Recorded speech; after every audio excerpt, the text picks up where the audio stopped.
రాజులు 2వ గ్రంథము 12వ అధ్యాయము. యేహూ ఏలుబడిలో 7వ సంవత్సరమందు యోవాషు ఏలనారంభించి యెరూషలేములో 40 సంవత్సరములు ఏలెను. అతని తల్లి బెయేర్షెబా సంబంధురాలైన జిబ్యా. యాజకుడైన యెహోయాదా తనకు బుద్ధి నేర్పువాడయుండు దినములన్నిటిలో యోవాషు యెహోవా దృష్టికి అనుకూలముగానే ప్రవర్తించెను. ఉన్నత స్థలములు కొట్టివేయబడక నిలిచెను. జనులు ఇంకనూ ఉన్నత స్థలముల ముందు బలులు అర్పించుచూ ధూపము వేయుచూ నుండిరి. యోవాషు యాజకులను పిలిపించి యెహోవా మందిరములోనికి తేబడు ప్రతిష్ఠిత వస్తువుల విలువను అనగా జనసంఖ్య దాఖలా చేయబడిన జనులు తెచ్చిన ద్రవ్యమును, వంతు చొప్పున ప్రతి మనిషికి నిర్ణయమైన ద్రవ్యమును, స్వేచ్ఛ చేత ఎవరైనను యెహోవా మందిరములోనికి తెచ్చిన ద్రవ్యమును యాజకులలో ఒక్కొక్కడు తనకు నెలవైన వారి యొద్ద తీసుకొని మందిరము ఎచ్చటెచ్చట శిథిలమయ్యున్నదో అచ్చట నెల దానిని బాగు చేయింపవలెనని ఆజ్ఞ ఇచ్చెను. అయితే యోవాషు ఏలుబడిలో 23వ సంవత్సరము వరకును యాజకులు మందిరము యొక్క శిథిలమైన స్థలములను బాగు చేయకయేయుండిరి గనుక యోవాషు యాజకుడైన యెహోయాదాను మిగిలిన యాజకులను పిలిపించి, మందిరములో శిథిలమైన స్థలములను మీరెందుకు బాగు చేయకపోతిరి? ఇకను మీ నెలవైన వారి యొద్ద ద్రవ్యము తీసి కొనక మందిరములో శిథిలమైన స్థలములను బాగు చేయుటకై మీరు అంతకు ముందు తీసుకొనిన దానిని అప్పగించుడని ఆజ్ఞ ఇచ్చియుండెను. కాబట్టి యాజకులు మందిరములో శిథిలమైన స్థలములను బాగు చేయుట మా వశము లేదు గనుక జనుల యొద్ద ద్రవ్యము ఇక తీసుకొనమని చెప్పిరి. అంతట యాజకుడైన యెహోయాదా ఒక పెట్టెను తెచ్చి దాని మూతకు బెజ్జము చేసి బలిపీఠము దగ్గరగా యెహోవా మందిరములో ప్రవేశించు వారి కుడి పార్శ్వమందు దానినుంచగా, ద్వారము కాయు యాజకులు యెహోవా మందిరములోనికి వచ్చిన ద్రవ్యమంతయు అందులో వేసిరి. పెట్టెలో ద్రవ్యము విస్తారముగా ఉన్నదని వారు తెలియజేయగా, రాజు యొక్క ప్రధాన మంత్రియు ప్రధాన యాజకుడును వచ్చి యెహోవా మందిరమందు దొరికిన ద్రవ్యము లెక్క చూచి సంచులలో ఉంచిరి. తరువాత వారు ఆ ద్రవ్యమును తూచి యెహోవా మందిరపు కాపురులకును అనగా పనిచేయించు వారికి అప్పగించిరి. వీరు యెహోవా మందిరమందు పనిచేసిన కంసాలులకును, శిల్పకారులకును, కాసె పని వారికిని, రాతి పని వారికిని యెహోవా మందిరమందు శిథిలమైన స్థలములను బాగు చేయుటకు బ్రానులనేమి, చెక్కబడిన రాళ్లనేమి కొనుటకును, మందిరము బాగు చేయుటలో అయిన ఖర్చు అంతటికిని ఆ ద్రవ్యము ఇచ్చుచూ వచ్చిరి. యెహోవా మందిరమునకు వెండి పాత్రలైనను, కత్తెరలైనను, గిన్నెలైనను, బాకాలైనను, బంగారు పాత్రలైనను, వెండి పాత్రలైనను చేయబడలేదు గాని మరమ్మత్తు పనిచేయు వారికి మాత్రము ఆ ద్రవ్యము ఇచ్చి యెహోవా మందిరమును మరలా బాగు చేయించిరి. మరియు పనివారికి చుటకై ఆ ద్రవ్యము అప్పగింత పెట్టుకునిన వారు నమ్మకస్తులని వారి చేత లెక్క అడుగలేదు. అపరాధ పరిహారార్థ బలుల వలనను, పాప పరిహారార్థ బలుల వలనను దొరికిన సొమ్ము యెహోవా మందిరములోనికి తేబడలేదు, అది యాజకుల దాయను. అంతట సిరియా రాజైన హజాయేలు గాతు పట్టణము మీదికి పోయి యుద్ధము చేసి దాని పట్టుకొనిన తరువాత అతడు యెరూషలేము మీదికి రాదలచియుండగా, యూదా రాజైన యోవాషు తన పితరులైన యెహోషాపాతు, యెహోరాము, అహజ్యాను యూదా రాజులు ప్రతిష్ఠించిన వస్తువులన్నిటినీ, తాను ప్రతిష్ఠించిన వస్తువులను యెహోవా మందిరములోను రాజనగరులోనున్న పదార్థములలోనూ కనబడిన బంగారమంతయు తీసుకొని సిరియా రాజైన హజాయేలునకు పంపగా అతడు యెరూషలేము నొద్ద నుండి తిరిగిపోయెను. యోవాషు చేసిన ఇతర కార్యములను గూర్చియు అతడు చేసిన దానినంతటిని గూర్చియు యూదా రాజుల వృత్తాంతముల గ్రంథమందు వ్రాయబడి ఉన్నది. అతన్ని సేవకులు లేచి కుట్ర చేసి సిల్లాను చోటుకి పోవు మార్గమందున్న మిల్లో అను నగరునందు యోవాషును చంపిరి. ఎట్లనగా షిమాతు కుమారుడైన యజాకారు, షోమేరు కుమారుడైన యెహోజాబాదు అను అతని సేవకులను అతని మీద పడగా అతడు మరణమాయెను. జనులు దావీదు పురమందు అతని పితరుల సమాధిలో అతనిని పాతిపెట్టిరి. అతని కుమారుడైన అహజ్యా అతనికి మారుగా రాజాయను. రాజులు 2వ గ్రంథము 13వ అధ్యాయము. యోదా రాజైన అహజ్యా కుమారుడైన యోవాషు ఏలుబడిలో 23వ సంవత్సరమందు యెహూ కుమారుడైన యెహోయాహాజు షోమ్రోనులో ఇశ్రాయేలును ఏలనారంభించి 15 సంవత్సరములు ఏలెను. ఇతడు ఇశ్రాయేలు వారు పాపము చేయుటకు కారకుడగు నెబాతు కుమారుడైన యెరోబాము పాపములను విడువక అనుసరించుచు యెహోవా దృష్టికి చెడుతనము జరిగించెను. కాబట్టి యెహోవా కోపము ఇశ్రాయేలు వారి మీద రగులుకొనగా ఆయన సిరియా రాజైన హజాయేలు దినములన్నిటను హజాయేలు కుమారుడైన బెన్హదదు దినములన్నిటను ఇశ్రాయేలు వారిని వారికప్పగించెను. అయితే యెహోయాహాజు యెహోవాను వేడుకొనగా యెహోవా సిరియా రాజు చేత బాధ నొందిన ఇశ్రాయేలు వారిని కనికరించి అతని మనవిని అంగీకరించెను. కావున యెహోవా ఇశ్రాయేలు వారికి ఒక రక్షకుని అనుగ్రహింపగా అతని చేత ఇశ్రాయేలు వారు సిరియనుల వశములో నుండి తప్పించుకొని మునుపటి వలె స్వస్థానములలో కాపురముండిరి. అయినను ఇశ్రాయేలు వారు పాపము చేయుటకు కారకుడగు యెరోబాము కుటుంబీకులు చేసిన పాపములను వారు విడువక వాటిననుసరించుచూ వచ్చిరి. మరియు ఆ దేవతా స్తంభమును షోమ్రోనులో నిలిచియుండెను. రౌతులలో 70 మందియు, రథములలో 10, కాల్బలములో 10,000 మందియు మాత్రమే యెహోయాహాజు దగ్గర ఉండిరి. మిగిలిన వారిని సిరియా రాజు దుళ్ళగొట్టిన ధూళివలె నాశనము చేసియుండెను. యెహోయాజు చేసిన ఇతర కార్యములను గూర్చియు అతడు చేసిన దానినంతటిని గూర్చియు అతని పరాక్రమమును గూర్చియు ఇశ్రాయేలు రాజుల వృత్తాంతముల గ్రంథమందు వ్రాయబడి ఉన్నది. యెహోయాహాజు తన పితరులతో కూడా నిద్రించి షోమ్రోనులో పాతిపెట్టబడెను. అతని కుమారుడైన యెహోయాషు అతనికి మారుగా రాజాయను. యోదా రాజైన యోవాషు ఏలుబడిలో 37వ సంవత్సరమందు యెహోయాహాజు కుమారుడైన యెహోయాషు షోమ్రోనులో ఇశ్రాయేలును ఏలనారంభించి 16 సంవత్సరములు ఏలెను. ఇతడును ఇశ్రాయేలు వారు పాపము చేయుటకు కారకుడగు నెబాతు కుమారుడైన యెరోబాము చేసిన పాపములను విడువక వాటిననుసరించుచు యెహోవా దృష్టికి చెడుతనము జరిగించెను. యెహోయాషు చేసిన ఇతర కార్యములను గూర్చియు అతడు చేసిన దాని అంతటిని గూర్చియు యూదా రాజైన అమజ్యాతో యుద్ధము చేయునప్పుడు అతడు కనుపరచిన పరాక్రమమును గూర్చియు ఇశ్రాయేలు రాజుల వృత్తాంతముల గ్రంథమందు వ్రాయబడి ఉన్నది. యెహోయాషు తన పితరులతో కూడా నిద్రించిన తరువాత యెరోబాము అతని సింహాసనము మీద ఆసీనుడాయను. యెహోయాషు షోమ్రోనులో ఇశ్రాయేలు రాజుల సమాధి యందు పాతిపెట్టబడెను. అంతటా ఎలీషా మరణకరమైన రోగము చేత పీడితుడయుండగా ఇశ్రాయేలు రాజైన యెహోయాషు అతని యొద్దకు వచ్చి అతని చూచి కన్నీరు విడుచుచు, నా తండ్రి, ఇశ్రాయేలు వారికి రథమును రౌతులును నీవే అని ఏడ్చెను. అందుకు ఎలీషా, నీవు వింటిని బాణములను తీసికొమ్మని అతనితో చెప్పగా అతడు వింటిని బాణములను తీసుకొనెను. నీ చెయ్యి వింటి మీద ఉంచుమని అతడు ఇశ్రాయేలు రాజుతో చెప్పగా అతడు తన చెయ్యి వింటి మీద ఉంచినప్పుడు ఎలీషా తన చేతులను రాజు చేతుల మీద వేసి తూర్పు వైపుననున్న కిటికీని విప్పుమని చెప్పగా అతడు విప్పెను. అప్పుడు ఎలీషా బాణము వేయుమని చెప్పగా అతడు బాణము వేసెను. అతడు, అది యెహోవా రక్షణ బాణము, సిరియనుల చేతిలో నుండి మిమ్మును రక్షించు బాణము, సిరియనులో నాశనమగునట్లు నీవు అఫెకులో వారిని హతము చేయుదువని చెప్పి బాణములను పట్టుకొమ్మనగా అతడు పట్టుకొనెను. అంతటా అతడు ఇశ్రాయేలు రాజుతో నేలను కొట్టుమనినప్పుడు అతడు ముమ్మారు కొట్టెను.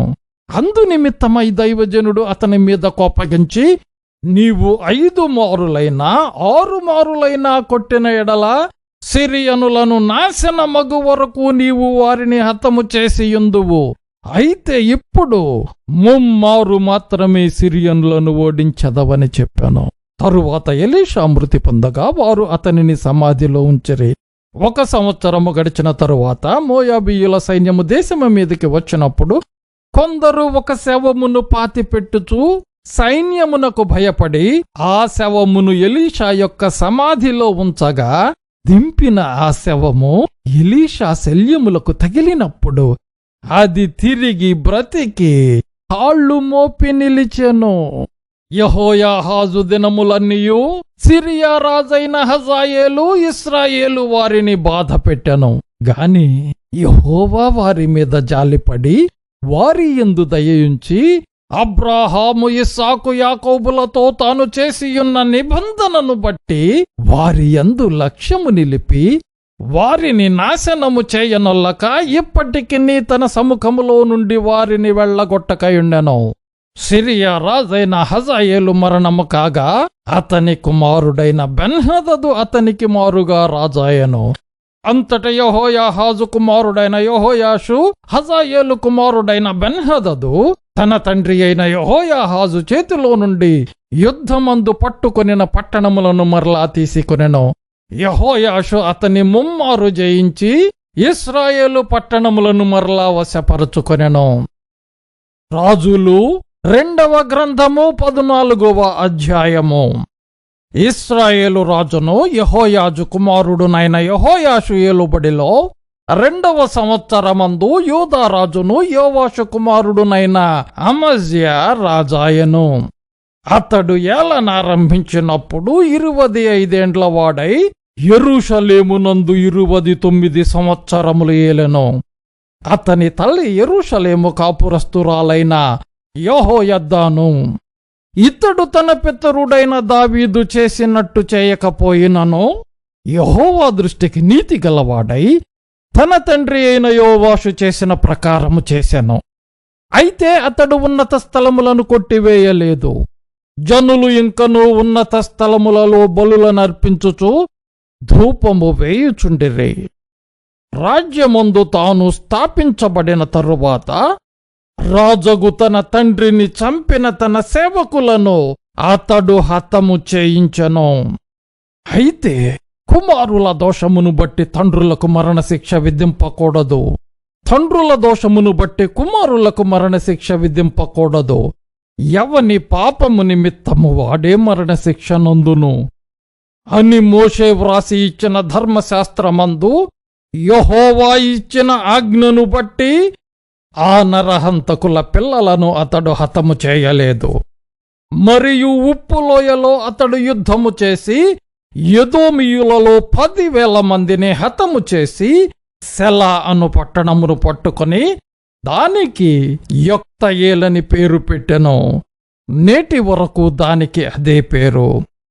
అంతట అమజ్యా ఇశ్రాయేలు రాజైన ఏహూకు పుట్టిన యెహోయాజు కుమారుడైన యెహోయాషునొద్దకు దూతలను పంపి, మనము ఒకరినొకరము దర్శించున్నట్లు నన్ను కలియరమ్మని వర్తమానము చేయగా, ఇశ్రాయేలు రాజైన యెహోయాషు యూదా రాజైన అమజ్యాకు ఇలాగు వర్తమానము పంపెను. లెబనోనులోనున్న ముండ్ల చెట్టొకటి నీ కుమార్తెను నా కుమారునికిమ్మని లెబానానులోనున్న దేవదారు వృక్షమునకు వర్తమానము పంపగా, లెబానానులోనున్న దృష్టముఖము వచ్చి ఆ ముండ్ల చెట్టును త్రొక్కివేశను. నీవు ఎదోమీయులను హతము చేసినందున నీ హృదయమందు నీవు అతిశయపడుచున్నావు. సరే, ఇప్పుడు నీ నగరునందు నీవుండి నీకున్న ఘనతను బట్టి నీవు అతిశయపడుము. నీవు మాత్రముగాక నీతో కూడా యూదయవారును కూలునట్లుగా నీవెందుకు అపాయములో దిగుదువని చెప్పినాను. అమజ్యా విననొల్లనందున ఇశ్రాయేలు రాజైన యెహోయాషు బయలుదేరి యూదా సంబంధమైన బేత్షెమెషు పట్టణము దగ్గర తానును యూదా రాజైన అమజ్యాయును కలిసి కొనగా, యూదావారు ఇశ్రాయేలు వారి ఎదుట నిలువలేక అపజయమొంది అందరూ తమ తమ గుడారములకు పారిపోయిరి. మరియు ఇశ్రాయేలు రాజైన యెహోయాషు అహజ్యాకు పుట్టిన యోవాషు కుమారుడైన అమజ్యా అను యూదా రాజును బేత్షెమెషు దగ్గర పట్టుకొని యెరూషలేమునకు వచ్చి ఎఫ్రాయిము గుమ్మము మొదలుకొని మూల గుమ్మము వరకు యెరూషలేము ప్రాకారమును 400 మూరల పొడుగున పడగొట్టెను. మరియు యెహోవా మందిరమునందును రాజనగరునందును కనబడిన బంగారము వెండి మొదలైన సమస్త వస్తువులను పట్టణస్థులలో కుదువ పెట్టబడిన వారిని తీసుకుని షోమ్రోనునకు వచ్చెను. యెహోయాషు చేసిన ఇతర కార్యములను గూర్చియు అతని పరాక్రమమును గూర్చియు యూదా రాజైన అమజ్యాతో అతడు చేసిన యుద్ధమును గూర్చియు ఇశ్రాయేలు రాజుల వృత్తాంతముల గ్రంథమందు వ్రాయబడి ఉన్నది. అంతట యెహోయాషు తన పితరులతో కూడా నిద్రించి షోమ్రోనులో ఇశ్రాయేలు రాజుల సమాధి యందు పాతిపెట్టబడెను.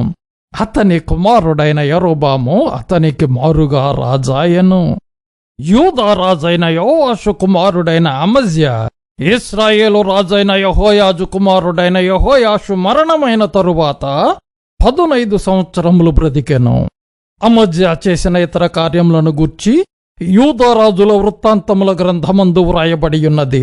అతని మీద యెరూషలేములో జనులు కుట్ర చేయగా అతడు లాకీషు పట్టణమునకు పారిపోయెను గాని వారు లాకీషు పట్టణమునకు అతని వెంట కొందరిని పంపిరి.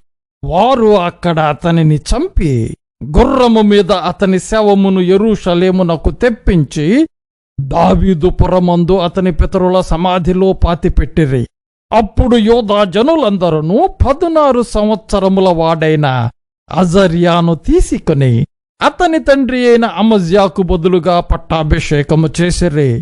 ఇతడు రాజైన తన తండ్రి తన పితరులతో నిద్రించిన తరువాత ఏలతు అను పట్టణమును బాగుగా కట్టించి యూదా వారికి దానిని మరలా అప్పగించెను. యూదా రాజును యోవాషు కుమారుడునైన అమజ్యా ఏలుబడిలో 15వ సంవత్సరమందు ఇశ్రాయేలు రాజైన యెహోయాషు కుమారుడగు యెరొబాము షోమ్రోనులో ఏలనారంభించి 41 సంవత్సరములు ఏలెను. ఇతడును ఇశ్రాయేలు వారు పాపము చేయుటకు కారకుడగు నెబాతు కుమారుడైన యెరొబాము చేసిన పాపములను విడువక అనుసరించి యెహోవా దృష్టికి చెడుతనము జరిగించెను. గత్పేపెరు ఊరివాడైన అమిత్తయికి పుట్టిన తన సేవకుడైన యోనా అను ప్రవక్త ద్వారా ఇశ్రాయేలీయుల దేవుడగు యెహోవా సెలవిచ్చిన మాట చొప్పున ఇతడు హమాతునకు పోవు మార్గము మొదలుకొని మైదానపు సముద్రము వరకు ఇశ్రాయేలు వారి సరిహద్దులను మరలా స్వాధీనము చేసుకొనెను. ఏలయనగా అల్పులేమి ఘనులేమి ఇశ్రాయేలు వారికి సహాయులెవరునూ లేకపోయిరి. యెహోవా ఇశ్రాయేలు వారు పొందిన బాధ ఘోరమైనదనుకొనెను. ఇశ్రాయేలును పేరు ఆకాశము క్రింద నుండి తుడిచివేయనని యెహోవా సెలవిచ్చియుండెను గనుక యెహోయాషు కుమారుడైన యెరొబాము ద్వారా వారిని రక్షించెను. యెరొబాము చేసిన ఇతర కార్యములను గూర్చియు అతడు చేసిన దానినంతటిని గూర్చియు అతని పరాక్రమమును గూర్చియు అతడు చేసిన యుద్ధమును గూర్చియు దమస్కు పట్టణమును యూదా వారికి కలిగి ఉన్న హమాతు పట్టణమును ఇశ్రాయేలు వారి కొరకై అతడు మరలా పట్టుకొనిన సంగతిని గూర్చియు ఇశ్రాయేలు రాజుల వృత్తాంతముల గ్రంథమందు వ్రాయబడి ఉన్నది. యెరొబాము తన పితరులైన ఇశ్రాయేలు రాజులతో కూడా నిద్రించిన తరువాత అతని రాజైన జకర్యా అతనికి మారుగా రాజాయెను. రాజులు 2వ గ్రంథము 15వ అధ్యాయము. ఇశ్రాయేలు రాజైన యెరొబాము ఏలుబడిలో 23వ సంవత్సరమందు యూదా రాజైన అమజ్యా కుమారుడైన అజర్యా ఏలనారంభించెను. అతడు 16 ఏండ్ల వాడై ఏలనారంభించి యెరూషలేమునందు 72 సంవత్సరములు రాజుగా ఉండెను. అతని తల్లి యెరూషలేము కాపురస్తురాలైన యెకొల్యా. ఇతడు తన తండ్రి అయిన అమజ్యా చర్య ఎంతటి ప్రకారము యెహోవా దృష్టికి నీతి గలవాడై ప్రవర్తించెను. ఉన్నత స్థలములను మాత్రము కొట్టివేయలేదు. ఉన్నత స్థలముల యందు జనులు ఇంకనూ బలులు అర్పించుచూ ధూపము వేయుచూ ఉండిరి. యెహోవా ఈ రాజును మొత్తినందున అతడు మరణమగు వరకు కుష్ఠరోగి అయి ప్రత్యేకముగా ఒక నగరులో నివసించెను గనుక రాజకుమారుడైన యోతాము నగరు మీద అధికారి అయి దేశపు జనులకు న్యాయము తీర్చువాడుగా ఉండెను. అజర్యా చేసిన ఇతర కార్యములను గూర్చియు అతడు చేసిన దానినంతటిని గూర్చియు యోధా రాజుల వృత్తాంతముల గ్రంథమందు వ్రాయబడి ఉన్నది.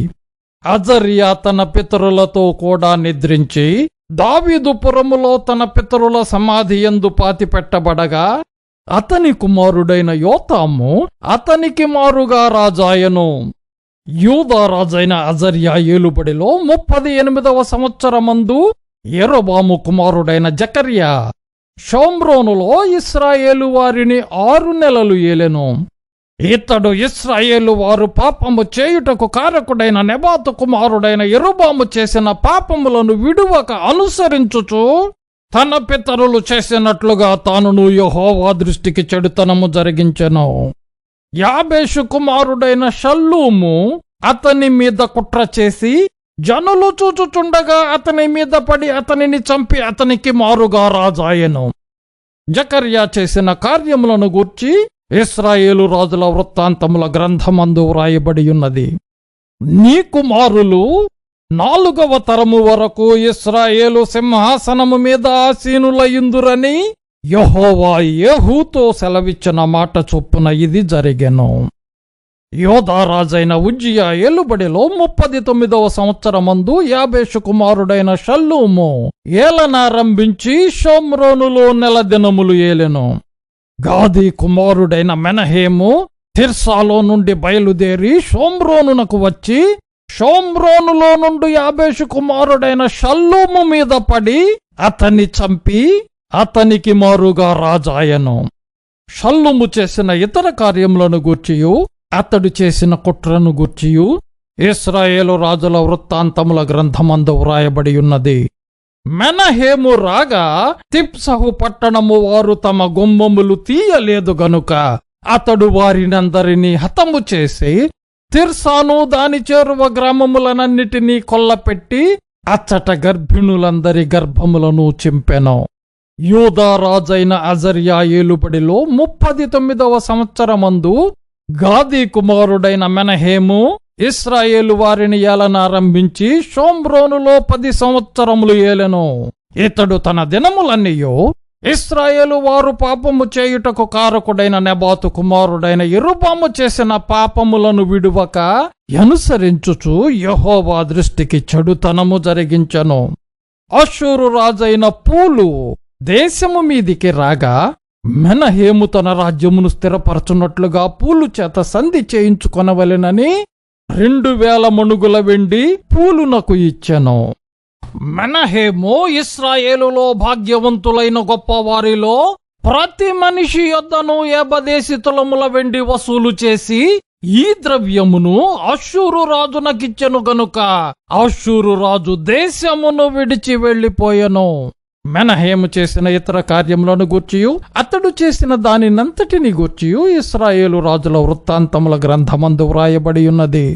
మెనహేము తన పితరులతో కూడా నిద్రించిన తరువాత అతని కుమారుడైన పెకహ్యా అతనికి మారుగా రాజాయను. యోదా రాజైన అజర్యా ఏలుబడిలో 50వ సంవత్సరమందు మెనహేము కుమారుడైన పెకహ్యా షోమ్రోనులో ఇశ్రాయేలు వారిని ఏలనారంభించి 2 సంవత్సరములు ఏలెను. ఇతడు ఇశ్రాయేలు వారు పాపము చేయుటకు కారకుడగు నెబాతు కుమారుడైన యెరొబాము చేసిన పాపములను విడువక అనుసరించుచు యెహోవా దృష్టికి చెడుతనము జరిగించెను. ఇతని క్రింద అధిపతియు రెమల్యా కుమారుడునైన పెకహు కుట్ర చేసి తన యొద్దనున్న గిలాదీయులైన 10 మందితోనూ అర్గోబుతోనూ అరీహేనుతోనూ కలిసికొని షోమ్రోనులోనున్న రాజనగరులోని అంతఃపురమందు అతనిని చంపి పెకహ్యా కుమారుగా రాజాయను. పెకహ్యా చేసిన ఇతర కార్యములను గూర్చియు అతడు చేసిన దానినంతటిని గూర్చియు ఇశ్రాయేలు రాజుల వృత్తాంతముల గ్రంథమందు వ్రాయబడి ఉన్నది. యోదా రాజైన అజర్యా ఏలుబడిలో 52వ సంవత్సరమందు రెమల్యా కుమారుడైన పెకహు షోమ్రోనులో ఇశ్రాయేలును ఏలనారంభించి 20 సంవత్సరములు ఏలెను. ఇతడును ఇశ్రాయేలు వారు పాపము చేయుటకు కారకుడగు నెబాతు కుమారుడైన యెరొబాము చేసిన పాపములను విడువక అనుసరించుచు యెహోవా దృష్టికి చెడుతనము జరిగించెను.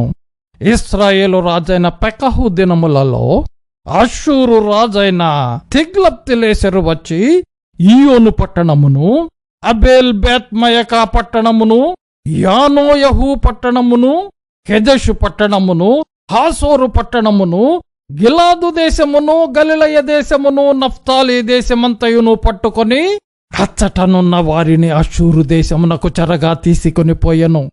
అప్పుడు ఏలా కుమారుడైన హోషేయ ఇశ్రాయేలు రాజును రెమల్యా కుమారుడనైన పెకహు మీద కుట్ర చేసి అతని మీద పడి అతని చంపి యోధారాజైన ఉజ్జియా కుమారుడైన యోతాము ఏలుబడిలో 20వ సంవత్సరమున అతనికి మారుగా రాజాయను.